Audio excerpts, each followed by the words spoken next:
Hey there, welcome back to the channel. In today's video, I will show you how you can add menu in WordPress Elementor.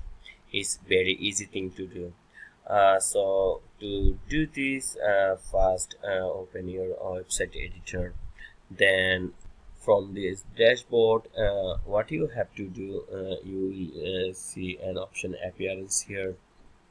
Just click on it, and from here you can you will see a bunch of options. Select here, then uh, select menus from here. Then you will see an menu name here. Enter your menu name, then select create menu from here.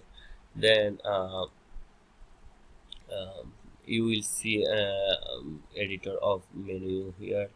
uh, you can edit your main menu pages. You can edit posts, you can edit custom links, you can edit categories. For example, just first select posts, the pages, then from here you can select home, about, then select add to menu.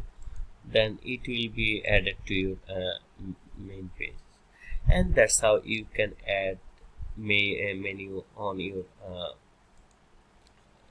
WordPress Elementor. If you found this video helpful, don't forget to give a like